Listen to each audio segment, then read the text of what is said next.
இறைத்தூதர் ஸல்லல்லாஹு அலைஹி வஸல்லம் சொன்னார்கள், இறைவன் மீது வைக்க வேண்டிய நம்பிக்கையை நீங்கள் உறுதியாக வைத்தால் எல்லா நேரங்களிலும் என் இறைவன் மீது நம்பிக்கை வைக்கிறேன், அவன் எனக்கு போதுமானவன், இன்றைய கஷ்டத்தை நீக்குவதற்கு அவன் எனக்கு வாக்கு கொடுத்திருக்கிறான், அவனுடைய பாதையில் நான் முன்னேறுகிறேன், அவனை நோக்கி இந்த கஷ்டத்தையும் இந்த சிரமத்தையும் இந்த இருளையும் இந்த சோகத்தையும் என் இறைவன் நீக்குவான், அவன் நாடிய போது இதைவிட சிறந்த ஒன்றை எனக்கு கொடுப்பான் என்று இழப்புகளையும் நஷ்டங்களையும் ஏமாற்றங்களையும் அவதூறுகளையும் அவமானங்களையும் பற்றி கவலைப்படாமல் கண்ணியத்தையும் வெற்றியின் பாதையிலும் பயணிக்கக்கூடிய ஒரு மனிதன் இறைவன் மீது நம்பிக்கை வைத்தால் இறைத்தூதர் சொன்னார்கள், ஒரு பறவைக்கு இறைவன் எப்படி உணவளிப்பானோ அது போன்று உங்களுக்கும் உணவளிப்பான்.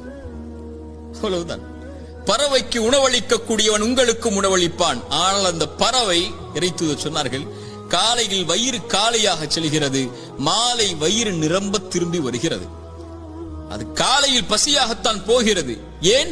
அது கூட்டுக்குள்ளேயே உட்கார்ந்து கொண்டு எனக்கு இறைவன் இந்த கூட்டில் உணவளிப்பான் என்று எதிர்காலத்தை பற்றிய பயத்தோடு உட்கார்ந்து இருக்கவில்லை. கிளம்பி செல்கிறது இறைவன் உணவளிப்பான் என்று. மாலையில் வயிறு நிரம்ப வருகிறது.